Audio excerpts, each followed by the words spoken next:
বিশ্বনবীর ভালোবাসা ছাড়া, বিশ্বনবীকে অনুসরণ করা ছাড়া আল্লাহর ভালোবাসা কঠিনকালেও পাওয়া যাবে।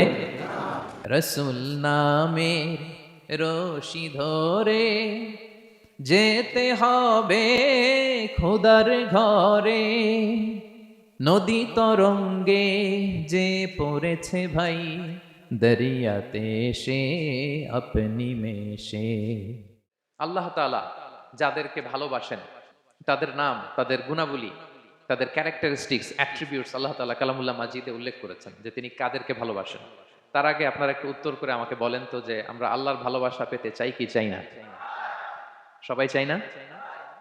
এটাই আজকে আমাদের আলোচনার টপিক, যে যাদেরকে আল্লাহ ভালোবাসেন আমরা আজকের এই চমৎকার সন্ধ্যায় জেনে নিব যে আল্লাহ তাআলা কাদেরকে পছন্দ করেন এবং কাদেরকে ভালোবাসেন। এবং প্রিয় ভাই এবং বোনেরা, আল্লাহ তাআলার ভালোবাসা অর্জন এটা মানব জীবনের সবচাইতে বড় সৌভাগ্যের বিষয়। কি বলেন? আমরা যদি প্রেসিডেন্টের কাছের লোক হই, প্রধানমন্ত্রীর যদি কাছের লোক হই, যদি আমরা জানি যে পিএম আমাকে ভালোবাসে, প্রেসিডেন্ট আমাকে ভালোবাসে, কেমন লাগবে? ভাল লাগবে। আর যদি আমরা এটা জানতে পারি যে রব্বে কারীম আল্লাহ রব্বুল ইজ্জা ওয়াল জালাল তিনি আমাকে ভালোবাসেন, কেমন লাগবে আমাদের? এই ভালোবাসা কি আমরা বলে বোঝাতে পারবো? পারবো না। এটাই আমরা চাই, এটাই আমাদের জীবনের টার্গেট, কামনা, ঠিক কি না? তো একজন প্রকৃত মুমিন সেই যে আল্লাহর সান্নিধ্য পেতে চায়, আল্লাহ তাআলার ভালোবাসা সে পেতে চায়। এবং মজার ব্যাপার হচ্ছে আল্লাহ তাআলা সুস্পষ্ট স্টেটমেন্টের মাধ্যমে কালামুল্লাহ মাজিদে তিনি জানিয়ে দিয়েছেন তিনি কাদেরকে কাদেরকে ভালোবাসেন। আজকের এই আলোচনায় আমরা সেটাই জানার চেষ্টা করব যে বিশেষ কিছু গুণান্বিত ব্যক্তি আছে যারা এই সৌভাগ্যের অধিকারী, যাদেরকে আল্লাহ তাআলা ভালোবাসেন বলে তিনি কোরআনে জানিয়েছেন। আমরা যেন সেই সমস্ত গুণগুলো আমাদের নিজেদের মধ্যে ধারণ করতে পারি। আল্লাহ তাআলা আমাদের তৌফিক দান করুন। আমরা সবাই আওয়াজ করে পড়ে আমিন। প্রিয় ভাই এবং বোনেরা, শুরুতেই একটা ইন্ট্রোডাক্টরি কথা বলে রাখি, ভূমিকা কথা মূল আলোচনায় যাওয়ার আগে। সেটা হচ্ছে আমাদের প্রত্যেকের মনে রাখতে হবে যে আল্লাহ তাআলা ভালোবাসা পাওয়ার প্রধান শর্ত হচ্ছে রাসূল সাল্লাল্লাহু আলাইহি ওয়াসাল্লামকে ভালোবাসা, তার অনুসরণ করা। This is the first and foremost reminder tonight. আজকের প্রথম রিমাইন্ডার এটা যে আমরা যে আল্লাহর ভালোবাসা পেতে চাই, এটার প্রধানতম শর্ত হচ্ছে আল্লাহ রাসূল সাল্লাল্লাহু আলাইহি ওয়াসাল্লামের অনুসরণ করতে হবে। ওনার অনুসরণ বাদ দিয়ে আল্লাহর ভালোবাসা কঠিনকালেও পাওয়া যাবে না। যে আয়াত দিয়ে, সূরাত আলে ইমরানের ৩১ নম্বর আয়াত দিয়ে আমি আমার আলোচনা শুরু করেছিলাম, এই আয়াতে আল্লাহ তাআলা খুব স্পষ্ট করে বলছেন, কুল ইন কুনতুম তুহিব্বুনাল্লাহা ফাত্তাবিউনি ইউহিব্বুকুমুল্লাহ। হে নবী, আপনি বলে দিন যে ওহে আমার উম্মতেরা, যদি তোমরা আল্লাহকে ভালোবাসতে চাও তাহলে ফাত্তাবিউনি, আমি নবীর অনুসরণ করো, তাহলে ইউহিব্বুকুমুল্লাহ, আল্লাহ তাআলা স্বয়ং তোমাদেরকে ভালোবাসতে শুরু করে দিবেন। বিশ্বনবীর ভালোবাসা ছাড়া, বিশ্বনবীকে অনুসরণ করা ছাড়া আল্লাহর ভালোবাসা কঠিনকালেও পাওয়া যাবে। কাজী নজরুল ইসলাম খুব চমৎকার করে ওনার কবিতায় লিখেছেন, আল্লাহকে যে পাইতে চায় হাজরাতের অনুসরণে, আরশ কুরসি লৌহ কালাম না চাইতে পেয়েছে সে। রসুল নামের রশি ধরে যেতে হবে খোদার ঘরে, নদী তরঙ্গে যে পড়েছে ভাই, দরিয়াতে সে আপনি মেশে। হাজরাতের অনুসরণে, আরশ কুরসি লৌহ কালাম না চাইতে পেয়েছে সে। সুবহানাল্লাহ পড়েন। রাসূল সাল্লাল্লাহু আলাইহি ইসলামের অনুসরণের মধ্য দিয়ে আল্লাহ তাআলার ভালোবাসাটা অর্জন করতে হবে। এর বাইরে যে আল্লাহ তাআলার ভালোবাসা কঠিনকালেও পাওয়া যাবে না। এবং রাসূল সাল্লাল্লাহু আলাইহি ওয়াসাল্লাম ঠিক যতটুকু করেছেন ঠিক অতটুকুই করতে হবে, এর চেয়ে বেশি করা যাবে না। রাসূল সাল্লাল্লাহু আলাইহি ইসলামের চাইতে কি বেশি মুত্তাকি হওয়া সম্ভব? সবাই বলেন নাই। রাসূল সাল্লাল্লাহু আলাইহি ইসলামের চাইতে বেশি বুজুর্গ হওয়া সম্ভব? ওনার চাইতে বেশি আল্লাহওয়ালা হওয়া সম্ভব? ওনার চাইতে বেশি আল্লাহ তাআলার কাছে প্রিয় ব্যক্তিত্ব হওয়া সম্ভব না, কঠিনকালেও না, অসম্ভব। রাসূল সাল্লাল্লাহু আলাইহি ইসলামের সময়কালে কিছু সাহাবারা রাসূল সাল্লাল্লাহু আলাইহি ইসলামের স্ত্রীদের কাছে জানতে চেয়েছিল যে উম্মুল মুমিনিন, আপনারা বলুন যে রাসূল সাল্লাল্লাহু আলাইহি ইসলামের আমল কেমন ছিল? আমরা তো মসজিদে দেখি, বাইরে দেখি, ঘরে ওনার আমল কেমন, আমাদের জানতে বড্ড মনে চায়। তো রাসূল সাল্লাল্লাহু আলাইহি ইসলামের স্ত্রীরা বললেন যে উনি এমন এমন আমল করেন, এইভাবে নফল রোজা রাখেন, শেষ রাতে তাহাজ্জুদ পড়েন, এইভাবে তাসবিহ পড়েন, কোরআন তেলাওয়াত করেন, জিকির করেন। তো হাদিসে এসেছে যে কান্নাহুম তাকাল্লুহা, তাদের কাছে এটা কেমন যেন কম মনে হইলো। তারা একটা বড় এক্সপেকটেশন নিয়ে আসছিল, মানে বিশাল একটা, রাসূল সাল্লাল্লাহু আলাইহি ওয়াসাল্লাম সব নবীদের নবী, না জানে কি আমল করে ঘরের ভিতরে। কিন্তু যখন রাসূল সাল্লাল্লাহু আলাইহি ওয়াসাল্লাম স্ত্রীদের কাছে শুনলো এই আমল তিনি করেন ঘরের ভিতরে, ওনারা হতাশ। হায়রে, ভাবছিলাম এত এত আমল করে, এই মাত্র এরকম আমল করে, এগুলো তো আমরাও করি। কান্নাহুম তাকাল্লুহা, হাদিসে এসেছে ওনাদের কাছে এটা খুব কম মনে হইলো। তো তারা একে অপরকে বলতে লাগলো যে এর কারণ হচ্ছে কদ গুফিরা লাহু মা তাকাদ্দামা মিন যামবিহি ওয়া মা তাআখার। আল্লাহ তাআলা তো রাসূল সাল্লাল্লাহু আলাইহি ওয়াসাল্লামের আগের পরের সব গুনাহ মাফ করে দিয়েছে। ওনার তো আদতে কোনো গুনাহই নাই, কিন্তু আল্লাহ তাআলার ঘোষণা হচ্ছে নবী হে, আপনার আগের পরের সব গুনাহ আমি মাফ করে দিলাম। তো সাহাবারা বলতেছেন এর কারণ হচ্ছে ওনার কোনো গুনাহই নাই, সব মাফ, এজন্য ওনার কম করলেও হয়, আমাদের তো এত কম করলে চলবে না। কথা বুঝতে পেরেছেন? তো ওনারা ভাবলো যে না, আমাদের তো আমল বাড়াইতে হবে। তো কি করতে হবে? একজন বলল আমি সারা রাত নামাজ পড়বো, আমি আর ঘুমাবো না। এখন থেকে সারা রাত কি করব? নামাজ পড়বো, আমি আর ঘুমাবো না। আরেকজন বলল তাহলে আমি সারা বছর রোজা রাখবো, রোজা ভাঙবো না, সারা বছর টানা রোজা, যেহেতু বেশি বেশি করতে হবে।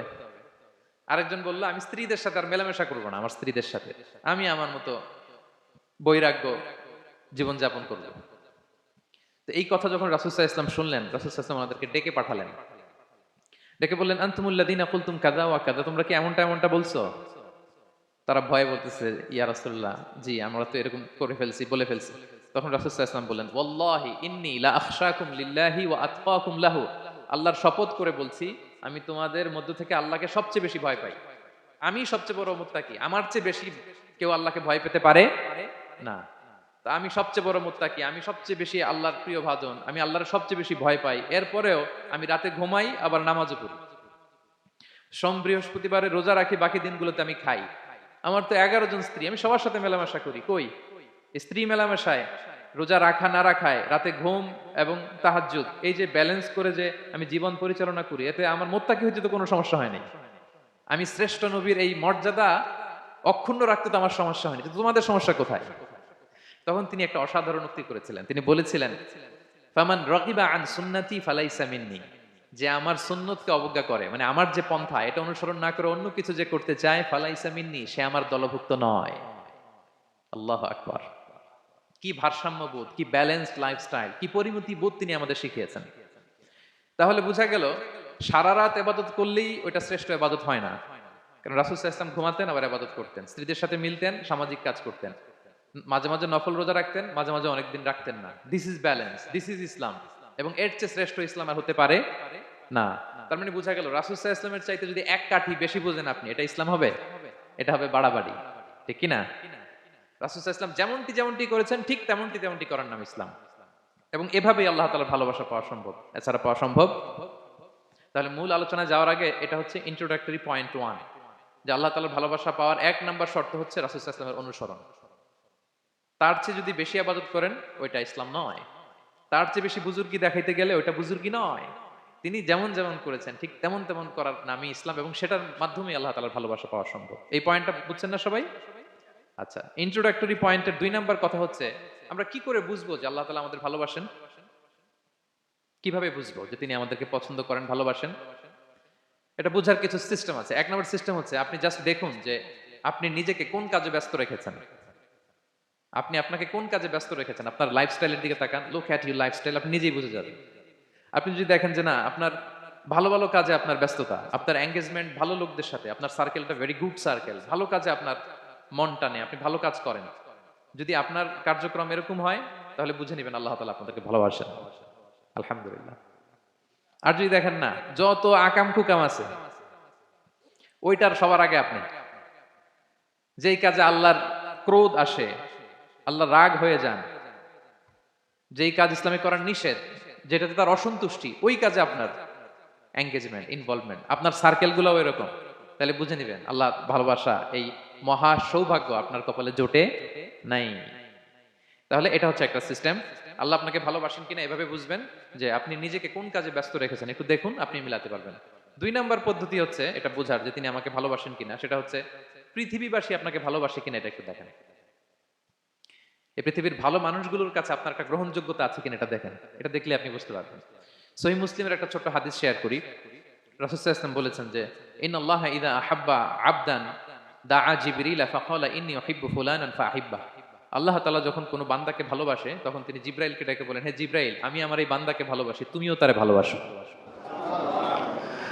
ফায়ুহিব্বুহু জিবরিল, জিবরাইল আলাইহিস সালাম তারে ভালোবাসতে শুরু করে। শুধু এখানেই না, সুম্মা ইউনাদি ফিস সামা, তারপরে তিনি আকাশে একটা অ্যানাউন্সমেন্ট করেন। ফায়াকুল, তিনি বলেন যে ইন্নাল্লাহা ইউহিব্বু ফুলানান ফাআহিব্বুহু, ও আকাশবাসীরা, ও ফেরেশতারা, আল্লাহ তাআলা তার এই বান্দাকে ভালোবাসে, তোমরা সবাই তারে ভালোবাসো। তখন ফায়ুহিব্বুহু আহলুস সামা, গোটা আকাশবাসী তারে ভালোবাসতে শুরু করে, মানে ফেরেশতারা। তো আল্লাহ তাআলা এবং সকল ফেরেশতারা যখন তাকে ভালোবাসতে শুরু করে, রাসূল সাল্লাল্লাহু আলাইহি ওয়াসাল্লাম বললেন সুম্মা ইউদাউ লাহুল কবুলু ফিল আরদ, তখন পৃথিবীতে তার গ্রহণযোগ্যতা বাড়িয়ে দেওয়া হয়, তার অ্যাকসেপ্টেন্স বাড়িয়ে দেওয়া হয়, সবার কাছে তার একটা গ্রহণযোগ্যতা আছে, সবাই তাকে ভালোবাসে। এটা হচ্ছে একটা পদ্ধতি যে আল্লাহ তাআলা আপনাকে ভালোবাসে কিনা আপনি নিজেই বুঝবেন, যে পৃথিবীবাসী আপনাকে ভালোবাসে কিনা, আপনার কলিগরা আপনাকে ভালোবাসে কিনা, আপনার বন্ধুরা আপনাকে ভালোবাসে কিনা, আপনার নেইবররা আপনাকে ভালোবাসে কিনা, পৃথিবীর ভালো মানুষগুলোর কাছে আপনার গ্রহণযোগ্যতা আছে কিনা। যদি থাকে, বুঝবেন আল্লাহ তাআলা আপনাকে ভালোবাসেন, ঠিক কিনা? আল্লাহ তাআলা আমাদেরকে যেন ওই কাতারে শামিল করেন, আমরা পড়ি আমিন। তাহলে আলোচনার টপিক, আল্লাহ তাআলা যাদেরকে ভালোবাসেন। শুরুতে আমরা জানলাম ভালোবাসার পদ্ধতি হচ্ছে, প্রক্রিয়া হচ্ছে একটাই, রাসূল সাল্লাল্লাহু আলাইহি ওয়াসাল্লামের পুঙ্খানু অনুসরণ, তার চেয়ে বেশিও না কমও না, হুবহু অনুসরণ, ঠিক কিনা? 2 নম্বরে জানলাম কি করে বুঝবো, নিজের দিকে তাকান, আপনি কি করেন, what's your activity, what's your engagement, নিজেই বুঝবেন। আর দেখেন যে আশেপাশের মানুষ আপনার ব্যাপারে কি বলে। পৃথিবীবাসী যদি আপনারে পছন্দ করে, তার মানে আল্লাহ তাআলাও আপনারে পছন্দ করে। সবাই বুঝতে পেরেছেন? আচ্ছা, এবার সরাসরি কোরআনে চলে যাই, মূল টপিক বিশ্লেষণে। আল্লাহ তাআলা অনেক শ্রেণীর ব্যক্তিকে ভালোবাসেন বলে তিনি ঘোষণা করেছেন। তিনি বলেছেন যে আমি তাদেরকে ভালোবাসি। এর মধ্যে 1 নাম্বার হচ্ছে আল মুহসিনুন। একটু আমার সাথে সাথে বলেন, আল মুহসিনুন। মুহসিনুন মানে হচ্ছে যে ইহসান করে, মানে অন্যের প্রতি অনুগ্রহ দেখায়, অনুগ্রহশীল, অন্যের প্রতি দয়াশীল, অনুগ্রহশীল, এই সমস্ত বান্দাদের আল্লাহ ভালোবাসেন। আল্লাহ বলেন, ওয়া আনফিকু ফি সাবিলিল্লাহি ওয়া লা তুলকু বিআইদিকুম ইলা তাহলুকা ওয়া আহসিনু ইন্নাল্লাহা ইউহিব্বুল মুহসিনিন। তিনি বলেন যে তোমরা আল্লাহর রাস্তায় দান করো আর নিজেরা নিজেদেরকে ধ্বংসের মুখে ঠেলে দিও না, আর তোমরা ইহসান করো অন্যের প্রতি, কারণ ইন্নাল্লাহা ইউহিব্বুল মুহসিনিন, আল্লাহ তাআলা মুহসিনিনদের ভালোবাসেন, মানে যারা অন্যের প্রতি অনুগ্রহ দেখায়, অন্যের প্রতি দয়া পরবশ, তাদেরকে আল্লাহ ভালোবাসেন। সুবহানাল্লাহি ওয়া বিহামদিহি। তাহলে পেয়ে গেলাম, মিলায় নেন যে অন্যের প্রতি সফট কর্নার, অন্যের প্রতি দয়া, অনুকম্পা, হেল্পিং হ্যান্ড, হেল্প করার মানসিকতা, অন্যের দুঃখে কাদা, এই মাইন্ডসেট, এই মেন্টালিটি আমাদের আছে কিনা একটু মিলিয়ে নেন। না থাকলে রিমাইন্ডার হিসেবে নেন যে আমরাও যেন মুহসিনুনদের কাতারে শামিল হতে পারি। ইহসান এটা অনেক বড় তবকার একটা আমল। ইবাদতেও ইহসান লাগবে, ইবাদতের বাইরে সামাজিক কর্মকাণ্ড, রাষ্ট্রীয় কর্মকাণ্ড, সব কাজে আল্লাহ তাআলা এই ইহসানকে আবশ্যক করেছেন। অনুগ্রহ, অন্যদের প্রতি অনুগ্রহশীল হওয়া। ইবাদতে ইহসানটা কেমন? সাইয়েদনা জিবরাইল আলাইহিস সালাম রাসূল সাল্লাল্লাহু আলাইহি ওয়াসাল্লামকে জিজ্ঞেস করেছিলেন যে ইয়া রাসূলুল্লাহ ফাআখবিরনি আনিল ইহসান, ইহসান আবার কি, আমাকে একটু বলেন। তো ইবাদতে ইহসানটা কেমন? রাসূল সাল্লাল্লাহু আলাইহি ওয়াসাল্লাম বললেন যে ইহসান হচ্ছে আন তা'বুদাল্লাহা কাআন্নাকা তারাহু ফাইন লাম তাকুন তারাহু ফাইন্নাহু ইয়ারাক। তুমি এমন ভাবে ইবাদত করবে, তুমি ভাববে যে তুমি আল্লাহকে দেখছো, তুমি আল্লাহকে দেখে দেখে ইবাদত করতেছো, এরকম ভাবো না একটু। আর এটা ভাবতে যদি কষ্ট হয়, অন্তত এতটুকু তো ভাবো যে আল্লাহ তোমায় দেখছেন। এতটুকু ভাবা যাবে না? আমরা যখন নামাজ পড়ি, আমাদের প্রত্যেকটা সালাতের মুহূর্তে আমাদের এটা ভাবতে হবে যে আল্লাহ তাআলা কিন্তু আমাকে দেখছেন। এই যে আমি ফিসফিস করে সুবহানা রাব্বিয়াল আলা পড়ি, সুবহানা রাব্বিয়াল আযীম পড়ি, আমি তাসবিহ পড়ি, আমার রুকু সেজদা সবকিছু আমার আল্লাহ দেখছেন। এই সেন্স, এই অনুভূতি যদি আপনার মধ্যে থাকে, এটাই হচ্ছে ইবাদতের ইহসান। আর ইবাদত ছাড়া আমাদের দৈনন্দিন কাজ, পারিবারিক কাজ, সামাজিক কাজ, এই সমস্ত কাজেও কিন্তু আল্লাহ তাআলা ইহসানকে আবশ্যক করেছেন। প্রিয় ভাই এবং বোনেরা, অন্যের প্রতি অনুগ্রহ করাটাকে তিনি কি করেছেন? আবশ্যক করেছেন। একটা ছোট্ট হাদিস শুনি। হাদিসে রাসূল সাল্লাল্লাহু আলাইহি ওয়াসাল্লাম ইরশাদ করছেন যে ইন্নাল্লাহা তাবারাকা ওয়া তাআলা কাতাবাল ইহসানা আলা কুল্লি শাই। আল্লাহ তাআলা সবকিছুর উপর ইহসানকে আবশ্যক করেছেন, সবকিছুর উপর। মুমিনের সব কাজে ইহসান থাকতে হবে, অন্যের প্রতি অনুগ্রহের পরশ থাকতে হবে। এবার মজার একটা পার্ট আসছে হাদিসে, খেয়াল করে শুনি। রাসূল সাল্লাল্লাহু আলাইহি ওয়াসাল্লাম বলেন ফাইদা কাতালতুম ফাআহসিনুল কিতলা। আল্লাহ তাআলা সব জায়গায় ইহসানকে আবশ্যক করেছেন, এমন কি ফাইদা কাতালতুম, যখন তোমরা কতল করবে কাউকে, ফাআহসিনুল কিতলা, ইহসানের সাথে কতল করো। সুবহানাল্লাহ বললেন না? প্রসঙ্গটা কি? হত্যা। প্রসঙ্গটা রাষ্ট্রীয় কাজে হয়তো ডেথ পেনাল্টি, তার মৃত্যুদণ্ড দিতে হবে। রাসূল সাল্লাল্লাহু আলাইহি ওয়াসাল্লাম বলেন ফাইদা কাতালতুম ফাআহসিনুল কিতলা, মৃত্যুদণ্ড দিবা কিন্তু ইহসানের সাথে দিও। আপনি চাইলেই তার কান কেটে ফেলতে পারবেন না, তাকে শ্বাসরুদ্ধ করতে পারবেন না, পেট্রোল দিয়ে তার দেহ জ্বালিয়ে দিতে পারবেন না, চাইলেই এই দেহটারে আপনি নষ্ট করতে পারবেন না। রাষ্ট্রীয় কাজে বিচারে সাব্যস্ত হয়েছে তার এখন ডেথ পেনাল্টি, মৃত্যুদণ্ড কার্যকর করবেন ঠিক আছে, কিন্তু সেখানে ইহসানের সাথে। ফাইদা কাতালতুম ফাহসিনুল কিতলা, মৃত্যুদণ্ড কার্যকর করার সময় ইহসানের সাথে করো। ওয়া ইদা যাবাহতুম ফাহসিনুয যাবাহা, জবাই করার সময় ইহসান করো। সুবহানাল্লাহ। করতেছি জবাই, করতেছি কি, কিন্তু মেরে ফেলতেছি প্রাণীটাকে খাওয়ার জন্য। স্লটারিং, লিটারালি আমি ছুরি চালাচ্ছি ওর গলায়, ফিনকি দিয়ে রক্ত বেরোবে এখনই, মেরে ফেলতেছি, কিন্তু যা মনে চায় আপনি কোপাতে পারবেন কুরবানির পশুকে? কষ্ট দিতে পারবেন না। আমরা এই ভুলটা করি। রাসূল সাল্লাল্লাহু আলাইহি ওয়াসাল্লাম দেখেন আরো স্পেসিফিক করে বলছেন যে ওয়ালিয়ুহিদ্দা আহাদুকুম শাফরাতাহু ওয়ালিয়ুরিহ যাবিহাতাহু, তোমরা জবাইয়ের সময় তোমাদের ছুরিটাকে ধার করে নিও যাতে করে প্রাণীটা কম কষ্ট পায়। সুবহানাল্লাহ। আমরা অনেক সময় ভুল করে ফেলি। আমরা গরু শোয়ানোর পরে এই রশি কোথায়, এই ছুরি কোথায়, এই কষাই কোথায়, এই যে 7 জনের নামে জবাই হবে এদের নাম কোথায়, গরুটাকে আমরা কষ্ট দিচ্ছি। রাসূল সাল্লাল্লাহু আলাইহি ওয়াসাল্লাম বলে না, মুমিনের প্রতিটি কাজে ইহসানের পরশ থাকে। তারা প্রাণী জবাই করবে ঠিকই খাওয়ার জন্য, কিন্তু এখানেও ইহসান করতে হবে, ঠিক কিনা? তারা মৃত্যুদণ্ড কার্যকর করবে, ডেথ পেনাল্টি রাষ্ট্রীয় আইনে, কিন্তু যেমন মনে চায় তেমন করা যাবে না। ওইখানেও ইহসান রাখার দরকার আছে না নাই? প্রিয় ভাইয়েরা, এই ইহসানকে যারা মেনটেন করে জীবনের সব কাজে, আল্লাহ তাদেরকে বড্ড ভালোবাসে, বড্ড পছন্দ করে। সো আমরা যেন সবাই সবার প্রতি ইহসান করি। স্বামী স্ত্রীর প্রতি ইহসান করুন, স্ত্রী স্বামীর প্রতি ইহসান করুন, বাবা সন্তানের প্রতি, সন্তান বাবার প্রতি, পরিবারের সকল সদস্যদের প্রতি ইহসান করুন, কর্মচারীদের প্রতি ইহসান করুন, সহকর্মীদের প্রতি ইহসান করুন। মুমিন জীবনের প্রতিটি কাজে ইহসানের পরশ থাকবে, কারণ ইন্নাল্লাহা ইউহিব্বুল মুহসিনিন, আল্লাহ তাআলা মুহসিনদের, যারা অন্যদের প্রতি অনুগ্রহ দেখায় তাদেরকে বড্ড ভালোবাসেন। এই পয়েন্টটা কি বুঝতে পেরেছেন সবাই? ক্লিয়ার? 2 নম্বরে চলে যায়, আর কাদেরকে আল্লাহ ভালোবাসেন? 2 নম্বরে হচ্ছে আত-তাওয়াবুন, যারা ভুল করেই তওবা করে সাথে সাথে আল্লাহ তাদেরকে বড্ড ভালোবাসেন। সুবহানাল্লাহ। আল্লাহ তাআলা বলছেন ইন্নাল্লাহা ইউহিব্বুত তাওয়াবিন ওয়া ইউহিব্বুল মুতাতাহহিরিন, আল্লাহ তওবাকারীদেরকে যেমনি ভালোবাসেন পবিত্রতা অর্জনকারীদেরও ভালোবাসেন। ওটা আমি পরে আসতেছি, এখন তওবাতেই থাকি। তাহলে 2 নম্বরে হচ্ছে ইন্নাল্লাহা ইউহিব্বুত তাওয়াবিন, 2 নম্বরে হচ্ছে কাদেরকে ভালোবাসেন? তওবাকারীদেরকে তিনি বড্ড ভালোবাসেন। দেখেন রাসূল সাল্লাল্লাহু আলাইহি ওয়াসাল্লাম কি বলে, তিনি বলেন ওয়াল্লাহি ইন্নী লা আস্তাগফিরুল্লাহ ওয়া আতুবু ইলাইহি ফিল ইয়াউমি আকসারা মিন 70 মাররা, আল্লাহর শপথ আমি বিশ্বনবী প্রতিদিন 70 বারেরও বেশি তওবা পড়ি।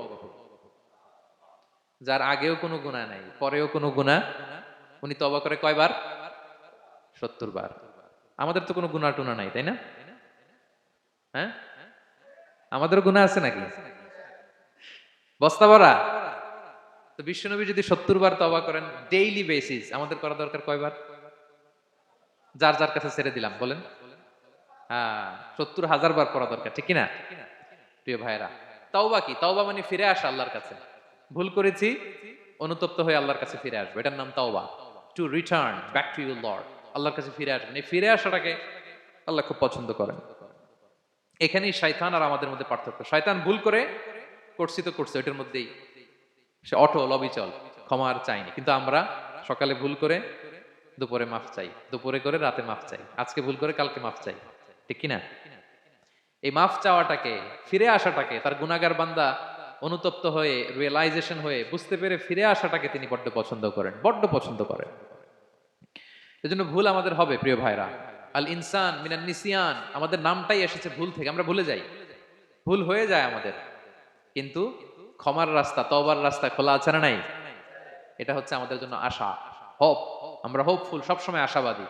যত ভুল হোক, যত ভুল আপনি করেন, এটা খেয়াল রাখবেন, ভুল আপনি যতই করেন না কেন, তার রহমতের দরিয়া তার চাইতেও বড়, তার ক্ষমার মহাসাগর তার চাইতেও বিস্তৃত, যত ভুল আপনি করেন না কেন। এজন্য আল্লাহ তাআলা বলেন ইয়া আইয়ুহাল্লাযীনা আমানু তুবু ইলাল্লাহি তাওবাতান নাসুহা, ওহে বিশ্বাসীরা একনিষ্ঠভাবে তওবা করো, ফিরে আসো আমার দিকে। ফাফিররু ইলাল্লাহ 24/7, পৃথিবীর কোনো দরজা 24 ঘন্টা খোলা থাকে না। রাত 3টার দিকে যদি আপনি উঠে জায়নামাজটা বিছিয়ে যে ভুলটা করছেন ওটা স্মরণ করে চোখের পানি ছেড়ে মাফ চান, ক্ষমা করবেন না তিনি? হ্যাঁ, ক্ষমা দেওয়ার জন্য তিনি বসে আছেন। এজন্য ভুল হইলে আমরা পড়বো আস্তাগফিরুল্লাহ। কি পড়বো? পড়েন আস্তাগফিরুল্লাহ রাব্বি মিন কুল্লি যামবি ওয়া আতুবু ইলাইহি। পড়েন আস্তাগফিরুল্লাহাল্লাযী লা ইলাহা ইল্লা হুয়াল হাইয়ুল কাইয়্যুম ওয়া আতুবু ইলাইহি। এটা পড়ে আল্লাহর কাছে ফিরে আসবেন, অনুতপ্ত হবেন, আল্লাহ ভুল করে ফেলেছে, আল্লাহ তুমি ক্ষমা করো, আল্লাহ তুমি ক্ষমা করো, আল্লাহ আমরা ভুল করে ফেলেছি। ভুল সবাই করে, কেনা করে? হ্যাঁ, কুল্লু ইবনে আদম খাত্তা। বিষ্ণু বলেন তোমরা সবাই ভুলকারী, কিন্তু ওয়া খায়রুল খাত্তাইন আত-তাওয়াবুন, এই ভুলকারীদের মধ্যে শ্রেষ্ঠ যে ভুল করেই তওবা করে। তওবা করতে রাজি আছেন তো? সবাই রাজি আছেন? আমার প্রিয় ভাইরা, এই তওবার দৃশ্যটা দেখতে আল্লাহ বড্ড পছন্দ করেন। বান্দা যখন ভুল বুঝতে পারে, মাথাটা নিচু করে চোখের পানি ছেড়ে বান্দা যখন কাঁদতে শুরু করে, এই দৃশ্যটা দেখলে আল্লাহ সহ্য করতে পারে না। আল্লাহর রহমতের দরিয়ায় জোশ খেলে যায়, বান্দা যা চায় আল্লাহ তাই দিয়ে দেয়। তখন চোখের পানির এত বড় পাওয়ার। এজন্য আমরা ভুল করে যেন অটল না থাকি, আল্লাহর কাছে যেন ক্ষমা চাই, আমরা যেন ফিরে আসি তার দরবারে। তার দরবার সবসময় খোলা। এবং তিনি এই তওবার বা ফিরে আসার দৃশ্যটা দেখতে কত পছন্দ করেন শোনেন। রাসূল সাল্লাল্লাহু আলাইহি ওয়াসাল্লাম বলেন, ওয়াল্লাযী নাফসি বিয়াদিহি, তার শপথ যার হাতে আমার আত্মা, লাউলাম তুযনিবু, তোমরা যদি ভুল না করতে, লা যাহাবাল্লাহু বিকুম, আল্লাহ তোমাদেরকে ধ্বংস করে দিতেন। ওয়ালা জাআ বিকওমিন, আল্লাহ এমন এক জাতি তৈরি করতেন, ইউযনিবুন, ওরা খালি ভুল করত, ফায়াস্তাগফিরুন, আর ক্ষমা চাইতো, ফায়াগফিরুল্লাহু লাহুম, আর আল্লাহ তাদের ক্ষমা করতেন। তোমরা যদি ভুল না করতে, এই বনি আদম, তোমরা যদি ভুল না করতে, তোমাদেরকে আল্লাহ তাআলা ধ্বংস করে এমন একটা গোষ্ঠী বানাইতেন যারা খালি ভুল করতো আর মাফ চাইতো, ভুল করতো আর মাফ চাইতো, আর আল্লাহ মাফ করে দিতেন। সুবহানাল্লাহ বললেন না? গাফিরিয যামবি ওয়া কাবিলিত তাওব, তিনি পাপ মোচন করার জন্যই তো তিনি আমার রব, তওবা কবুল করার জন্যই তো তিনি আল্লাহ সুবহানাহু ওয়া তাআলা, তিনি রব্বে কারীম, তার দয়ার কোনো শেষ নাই, তার মায়ার কোনো শেষ নাই। আমরা যখন তওবা করি, অনুতপ্ত হই, চোখের পানি ছেড়ে যখন কাঁদি, আল্লাহ যে কত খুশি হয় এটার একটা উপমা হাদিসে এসেছে, সহিহ মুসলিমের হাদিস। রাসূল সাল্লাল্লাহু আলাইহি ওয়াসাল্লাম বলেন, লাল্লাহু আশাদ্দু ফারাহান বিতাওবাতি আবদিহি হিনা ইয়াতুবু ইলাইহি, কেউ যখন তওবা করে আল্লাহ কত খুশি হয় জানো? শোনো, ওই ব্যক্তির চাইতে আল্লাহ বেশি খুশি হয়ে যায় যে ব্যক্তি মরুভূমিতে সফরে বেরিয়েছে, সাথে তার বাহন বা উট, ওই উটের মধ্যেই তার পানি বা খাবার, হঠাৎ করে উটটা হারায় গেছে। শুনতেছেন? মরুভূমিতে উট নিয়ে বের হয়েছিল সফরে, উটের মধ্যে তার পানি, তার খাবার, তার বেঁচে থাকার সমস্ত মাধ্যম, কিন্তু হঠাৎ করে উট কি হয়ে গেছে? হারায় গেছে। উট খুঁজে আর পায় না, দৌড়াতে দৌড়াতে হয়রান, কত দৌড়াবে, ধুধু মরু প্রান্তর, কয়েক ঘন্টা দৌড়ালেই তো সে তৃষ্ণার্ত হয়ে মারা যাবে। দৌড়াতে দৌড়াতে হাঁপাতে হাঁপাতে শেষ, জীবনের আশাও শেষ, যে উট যেহেতু পাই নাই, আজকে সারাদিন দৌড়ালে তো তৃষ্ণা আমি মারাই যাব রাতে। তো জীবনের আশা ভরসা শেষ করে হাঁটতে হাঁটতে হাঁপাতে হাঁপাতে হঠাৎ একটা গাছের সন্ধান পেল। ওই গাছের নিচে যে এত ক্লান্ত, তৃষ্ণার্ত, হাঁপাতে হাঁপাতে ঘুমায় গেছে, হতাশ, আমার বাঁচার আর কোনো মাধ্যম নাই, আমার উট হারায় গেছে, ওইখানে পানি ওইখানেই খাবার। ক্লান্ত শ্রান্ত হয়ে তৃষ্ণার চোটে ঘুম চলে আসছে, হঠাৎ ঘুম থেকে জেগে ওঠে, উটটা পাশেই দাঁড়ায় আছে। যে ওটের উপরে তার পানি এবং খাবার ছিল, পুরা মরুভূমিতে দৌড়াইতে দৌড়াইতে আবার সন্ধ্যাবেলায় এসে মালিকের সামনে দাঁড়ায় আছে। সে ঘুম থেকে উঠি তাড়াতাড়ি করে রশি ধরে ফেলছে উটের। পুরোটা হাদিসের অনুবাদ শোনাচ্ছি। তো উটের রশি ধরে বেচারা এত খুশি, এত খুশি, এত খুশি, যে খুশির চোটে ও বলতে আরম্ভ করছে, আল্লাহুম্মা আনতা আবদি ওয়া আনা রাব্বুক, আল্লাহ তুমি আমার গোলাম, আমি তোমার রব, তুমি দয়া করে এই ওটটা ফিরাই দিছো, আজকে তুমি ওটটা ফিরাই না দিলে আমি তো মরে যেতাম, আল্লাহ প্রশংসা তোমার। খুশির চোটে। কিসের চোটে? খুশির চোটে কথা উল্টায় গেছে। সে এত খুশি, সে আনন্দে এত উদ্বেলিত, এত খুশি, সে বলতেছে আল্লাহ, আল্লাহুম্মা আনতা আবদি, আল্লাহ তুমি আমার গোলাম। খুশিতে আল্লাহুম্মা আনতা আবদি, আল্লাহ তুমি আমার গোলাম, ওয়া আনা রাব্বুক, আমি তোমার রব, তোমার দরবারে লাখো কোটি শুকরিয়া আল্লাহ, কেঁদে কেঁদে বলতেছে। তা আল্লাহ বলে, ওইরকম একটা পরিস্থিতিতে যে তার জীবনের আশা ছেড়েই দিয়েছিল, হঠাৎ করে উট ফিরে পাওয়ার পরে খুশির চোটে সে যখন আমি আল্লাহরে ওর গোলাম বানায় আর ওরে আমার রব বানায়, ওই লোকটা ওই মুহূর্তে ঠিক যত খুশি, আমার কোনো বান্দা তওবা করে যখন আমার কাছে ফিরে আসে, আমি আল্লাহ ওই বান্দার উপর তার চাইতে বেশি খুশি হয়ে যায়।